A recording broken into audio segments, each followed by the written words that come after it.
There is one law that quietly governs everything you experience in life. Not a rule written in books. Not advice passed down by society. But a law of consciousness so fundamental that once you truly see it, the distance between desire and fulfillment collapses entirely. What I'm about to share with you is not motivation, and it is not another manifestation technique. It is a radical shift in perception, a way of seeing reality that changes how you walk, how you think, how you relate to yourself, and how life responds to you. Here is the core truth. Imagination is not separate from God. Imagination is God, individualized, localized, expressing itself as you. You are not a powerless human asking the universe for help. You are the creative power itself, temporarily wearing a human form. Most people have been taught to manifest backwards. They ask. They wait. They hope. They struggle. But the law does not respond to begging or effort. It responds to assumption. This is what is known as the law of assumption, the only law that truly matters. Life does not rearrange itself according to what you want. It rearranges itself according to what you assume to be true. When you assume something deeply, not verbally but internally, you stop chasing it. You stop waiting for proof. You live from it, not toward it. And here comes the part most people resist. To live by this law, your old identity must die. The version of you that waits, hopes, tries, and doubts cannot survive in the same consciousness as the one who assumes. You cannot live in two states at once. One must dissolve for the other to be born. If you assume abundance while secretly identifying as someone who lacks, lack will win. If you assume love while still seeing yourself as unworthy, rejection will repeat. The universe does not respond to words, it responds to identity. Assumption is not pretending. It is quiet knowing. It is the internal posture of someone who already is what they once desired to become. And this is why imagination is so powerful. Everything that exists first existed as an assumption in consciousness. Not as effort. Not as struggle. But as a state of being accepted as real. When you assume possession, the world must follow. Not because of magic, but because consciousness is causation. Your circumstances are not the cause of your life, they are the effect. Your inner state prints itself outward. This is why people experience radical change without changing anything externally. They didn't force reality. They changed who they were being. Once you live from the fulfilled state, life reorganizes itself around you. Opportunities appear. Resistance dissolves. Timing aligns. And at first, this feels dangerous. Because it means letting go of the identity you've defended your entire life. But on the other side of that surrender, something extraordinary happens. You stop waiting for life to give you permission. You stop asking. You stop chasing. You remember who you are. And from that remembering, reality has no choice but to respond. The law of assumption. Reality bends to what you assume, not what you try. Most people believe life responds to effort. They think the more they try, the more they push, the harder they work, the closer they'll get to what they want. But life doesn't respond to effort. It never has. Life responds to assumption. This is the great misunderstanding that keeps people trapped in endless striving. You don't receive what you hope for. You don't receive what you fight for. You receive what you quietly, internally assume to be true. Assumption is not positive thinking. It's not pretending. It's not forcing belief. Assumption is the creative power of consciousness itself, the same power ancient traditions once called God, now operating through you as a human being. Here is the principle, simple and absolute. Assumption hardens into fact. Whatever you assume with inner conviction, not with words, but with identity, must eventually appear in your experience. Why? Because the outer world is not independent of you. It is consciousness, objectified. Every person you meet, every opportunity that appears, every obstacle that repeats, every blessing that surprises you, all of it is consciousness pushed outward, mirrored back to you as form. The world is not happening to you. It is happening from you. This is why two people can live in the same city, face the same economy, encounter similar circumstances, yet experience completely different realities. One lives in expansion, the other lives in contraction. The difference is not effort, it is assumption. And this is where the reversal happens. Most people wait for proof before they believe. They say, once I see it, then I'll trust. But consciousness works in the opposite direction. You must assume first, and then see. You don't become successful and then feel successful. You feel successful, and success arranges itself around you. You don't receive love and then feel worthy. You assume worthiness, and love finds its way to you. This is why the instruction is not to live toward your desire, but to live from it. Live from the end. Not as fantasy, but as an internal position. As an identity. As a settled knowing. This is why the phrases matter. I already am, therefore I shall be. I am the one I have been waiting for. These are not affirmations meant to convince the world. They are reminders meant to realign you. When you stop waiting for permission, life stops withholding. When you stop asking for proof, proof begins to appear. When you stop identifying as someone becoming, you step into being.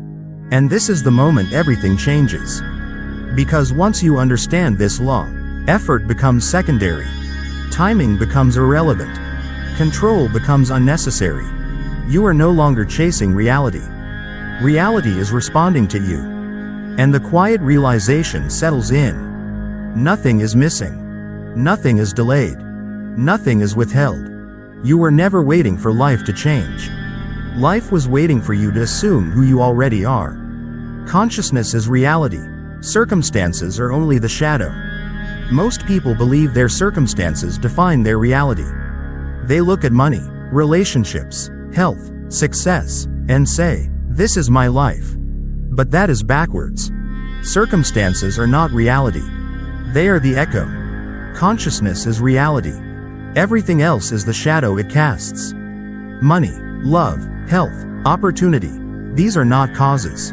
They are expressions. They are outcomes, not origins. They are the visible result of an invisible inner state. This is why changing the outer world without changing consciousness never works for long. You've seen this before. There are people who appear wealthy on the outside, yet live in constant fear of loss. Their inner world is defined by scarcity, anxiety, and mistrust, and eventually, almost inevitably, their outer wealth collapses, not because life punished them, but because consciousness always wins. And then there are others who seem to have very little, yet carry an inner sense of sufficiency, a quiet confidence, a feeling that life is fundamentally supportive, and suddenly, opportunities appear, help arrives, resources come from unexpected directions, not by luck, but by alignment. This is the difference between having and being. There are two kinds of people walking through the same world. One lives in the consciousness of lack. They say, there isn't enough. There's no opportunity. Nothing ever works for me. And life agrees. The other lives in the consciousness of completion. Not denial, not fantasy, but an inner assumption that life is already working. And life agrees with that too. This is the principle you must understand. The outer world is the shadow. Consciousness is the substance. You don't chase shadows hoping they'll solidify. You change the substance, and the shadow must follow. Your bank account is not your wealth. Your consciousness of wealth is. Your relationship status is not love. Your consciousness of love is. Your body is not health. Your consciousness of vitality is. This is why looking outside for rescue never brings peace. Why waiting for circumstances to change keeps you stuck. Why hoping someday things will improve quietly reinforces powerlessness. Because the moment you wait for the world to save you, you hand your creative authority away. And here is the turning point. Stop seeking salvation outside yourself. Stop waiting for permission. Stop asking circumstances to change first. Recognize this instead. You are not inside reality. Reality is inside you. You are not reacting to life. Life is responding to you. You are not a victim of conditions. You are the condition. This is not arrogance. This is responsibility. And responsibility is freedom. The moment you claim yourself as the operant power, everything shifts. You stop begging life for results and start living as the source. You no longer ask, when will things change? You ask, who am I being right now? Because when consciousness changes, circumstances have no choice. They follow. Life is not withholding from you. It is reflecting you, with perfect accuracy. And once you see that, you stop chasing shadows and start standing in substance. Imagine from the end, not from the process. Most people misunderstand imagination. They think imagination is daydreaming, a kind of fantasy used to escape reality. But imagination is not an escape. It is creation in its purest form. Everything that exists around you, every building, every relationship, every invention, every system, once existed only as imagination. Before it appeared in the world, it appeared in consciousness. Imagination is not pretending. It is selecting a state of being. And here is the secret almost everyone misses. You must imagine from the end, not toward it. Not imagining how it will happen. Not imagining the steps. Not imagining the struggle. But imagining the feeling of already having it. Because consciousness does not respond to effort, it responds to assumption. Let me explain this with a real example. When Neville Goddard wanted to travel to Barbados, he did not imagine earning money. He did not imagine finding opportunities. He did not imagine solving the problem of lack. He ignored the problem entirely. Instead, he imagined himself already there, sleeping in his childhood bed, hearing the sounds of the island, feeling the air, the familiarity, the quiet certainty of arrival. He lived from the result, not toward it. And while he did this, the outer world reorganized itself without his effort. A letter arrived, money was provided, passage was arranged, not by magic, but by alignment. The same principle appeared again in another case. A man was about to be fired. Logic said the situation was hopeless. But instead of fighting the circumstance, his employer simply changed the assumption. He imagined hearing praise instead of criticism, approval instead of rejection. Within 48 hours, the situation reversed completely. Nothing external was forced. Only the inner assumption changed. This is the law. The world does not respond to what you are trying to do. It responds to what you are assuming to be true. So when you imagine, you must be precise. Do not imagine getting. Imagine having. Do not imagine effort. Imagine naturalness. Do not imagine excitement. Imagine familiarity. Your scene should be short, simple, ordinary, something that would only be possible after the desire is fulfilled. Because imagination is not about impressing the mind, it is about convincing the feeling. And here is the part that requires courage. You cannot live in two states of consciousness at the same time. You cannot assume abundance while rehearsing fear. You cannot assume love while protecting yourself from intimacy. You cannot assume freedom while planning for limitation. One state must die. Not suppressed. Not managed. Abandoned. The old state, waiting, hoping, calculating, doubting, must be released completely. There is no plan B in assumption. The moment you imagine from the end, you stop asking, how will this happen? And start living as if it already has. And when the inner world stabilizes in that state, the outer world has no choice. It must follow. Not because you forced it, but because reality always obeys consciousness. Daily practice. How assumption becomes reality. Understanding the law is not enough. Insight alone does not transform a life. Transformation happens when a state of consciousness becomes habitual. That is why assumption must be practiced daily, not as effort, but as orientation. Not as force, but as consistency. There are 3 core practices that allow assumption to harden into fact. They are simple, but they are precise. And simplicity, when practiced faithfully, is unstoppable. The first practice is morning assumption. The moment you wake up is sacred. Before the mind replays problems. Before memory pulls you into the past. Before the senses remind you of circumstances. This is the moment when consciousness is still unclaimed. Instead of immediately identifying with your old story, you assume the state of fulfillment. You do not ask how. You do not plan. You do not solve. You simply feel. If your desire is abundance, you wake up with the quiet satisfaction of being provided for. If your desire is love, you wake up with the calm certainty of being cherished. If your desire is peace, you wake up already at rest. Not excitement. Not fantasy. Naturalness. Because fulfillment feels ordinary once it is real. Morning assumption is not visualization. It is identity rehearsal. You are not becoming someone. You are remembering who you already are in consciousness. The second practice is midday vigilance. Throughout the day, the world will try to pull you back into the old state. Bills, conversations, delays, doubt. This is not failure, this is training. When you notice yourself reacting from lack, fear, or waiting, you do not fight it. You simply refuse to agree with it. You quietly declare, "This is not my reality." Then you return, gently, immediately, to the state of having. You begin to see from the fulfilled version of yourself, not toward it. If someone asks how things are going, you do not complain. You respond from stability, not from struggle. Because the world listens more to your state than to your words. The third practice is evening revision. Before sleep, consciousness becomes impressionable again. This is when you review the day, not as it appeared, but as it would have appeared if your assumption had been visible. Moments of resistance are revised. Conversations are softened. Outcomes are gently adjusted. This is not denial. It is instruction. You are teaching the subconscious which version of reality to grow.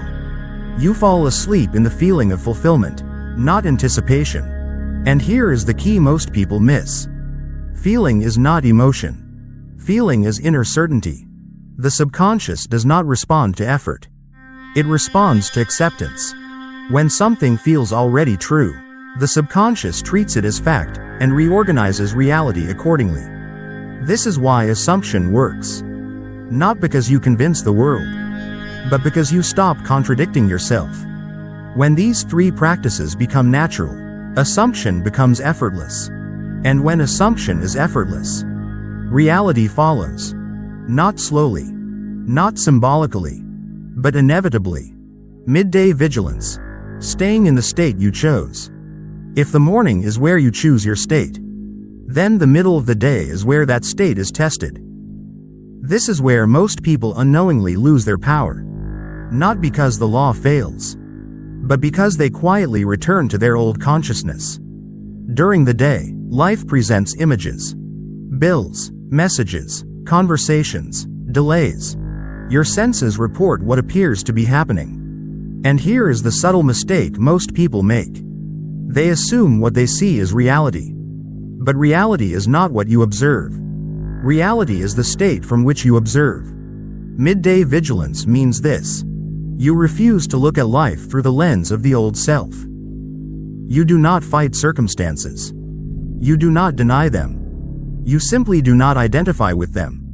When lack appears, you notice it, and you disengage. You do not say, "This is bad." You do not say, "Why is this happening?" You say, quietly and firmly, "This is not my state." Then you return, immediately, to the assumption you chose. If you see financial pressure, you respond from stability. If you sense distance in relationships, you respond from connection. If uncertainty arises, you answer from inner certainty. This is not pretending. This is positioning. Because the world does not respond to what you complain about. It responds to the state you stand in. Midday vigilance is the art of answering life from having, not from lacking. Most people speak from reaction. They let circumstances speak first, and then they echo them. But when you live by assumption, you reverse this order. Life speaks, and you respond from fulfillment. Someone asks, "How are things going?" You do not rehearse problems. You do not explain delays. You speak calmly, simply, from inner completeness. Because every word spoken from lack reinforces lack. And every word spoken from wholeness stabilizes wholeness. This is where identity is formed. Not in meditation, not in visualization, but in everyday moments when you choose who you are being. Midday vigilance is not intensity. It is alert relaxation. You watch your inner posture. Are you waiting? Are you bracing? Are you negotiating with life? Or are you settled? The fulfilled state feels quiet. It does not argue. It does not rush. When you catch yourself slipping into the old state, you do not punish yourself. You gently say, "That was the old identity speaking." And you return. Again. And again. And again. This repetition is not weakness, it is training. Over time, the fulfilled state becomes your default. Reaction weakens. Resistance dissolves. And one day, without effort, you realize something extraordinary. You are no longer trying to manifest. You are simply living as the one who has. At that point, reality has no choice but to follow. Evening revision. Falling asleep in the state of fulfillment. If the morning is where you choose your state, and the day is where you protect it, then the evening is where you seal it. What you fall asleep feeling is what you give permission to become real. Most people end their day exhausted, replaying problems, rehearsing regrets, reliving moments that didn't go as planned. They unknowingly feed their subconscious the very states they wish to escape. Evening revision changes that completely. Before sleep, you do not review the day as it happened. You review the day as it should have happened from the fulfilled state. Because consciousness does not respond to facts. It responds to impressions. And the subconscious mind is most receptive. In the quiet moments before sleep, this is where the law works effortlessly. You gently replay your day. Not to judge it. Not to criticize yourself. But to revise it. Any conversation that felt limiting, you soften it. Any delay, you complete it. Any moment of doubt, you replace it with calm certainty. You do not imagine changing the past. You imagine the feeling you would have had if the fulfilled state had already been your reality. And here is the secret most people miss. Feeling is the language of the subconscious. Not words. Not effort. Not logic. Feeling. But this feeling is not excitement. It is not force. It is not emotional strain. It is naturalness. You do not try to feel happy. You gently ask a simple question.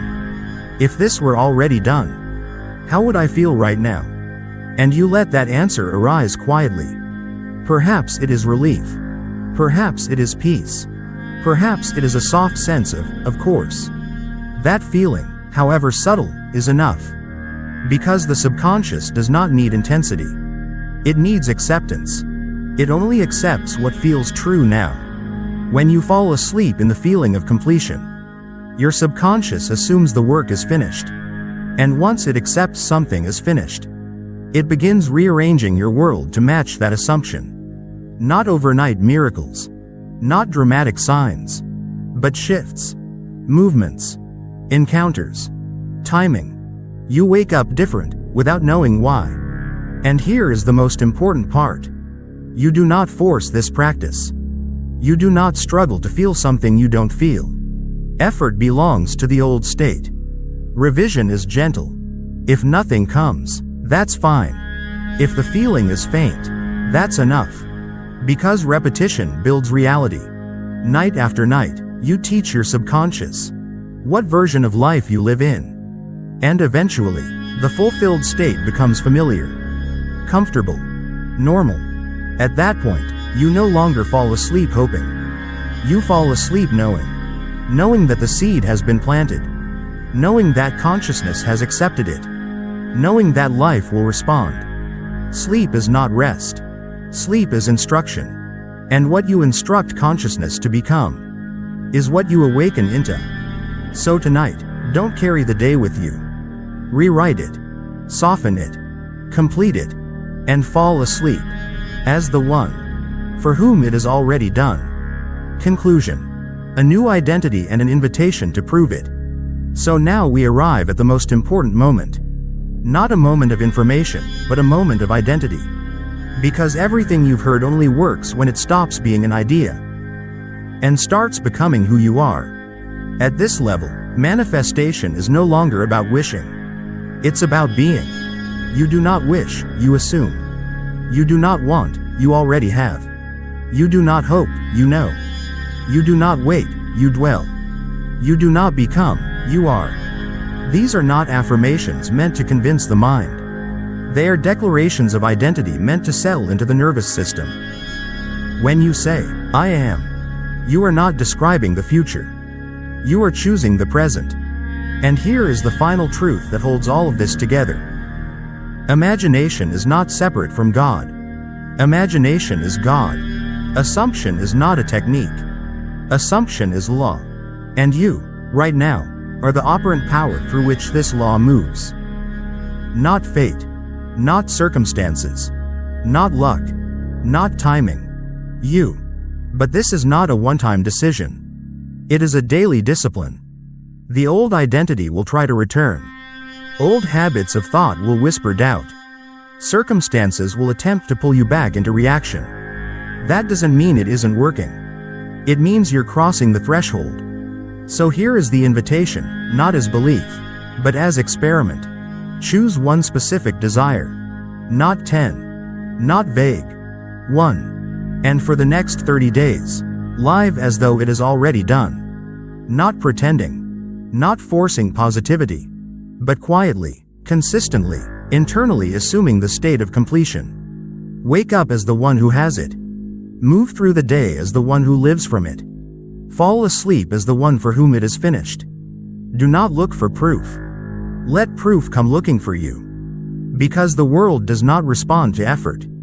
It responds to identity. And when identity shifts, reality has no choice but to follow. Test this law honestly. Not to impress anyone. Not to escape life. But to see, for yourself, what consciousness actually does. And once you see it, you cannot unsee it. In the next teaching, we will go even deeper into what I call grateful assumption. Gratitude not for what you see now, but gratitude from the state where it is already complete. Because when gratitude and assumption meet, resistance dissolves. But for now, remember this. Do not wait for someday. Do not postpone your life. Your new life does not begin when circumstances change. It begins the moment you assume. It is already yours. And from that moment on, you do not chase reality. Reality catches up to you.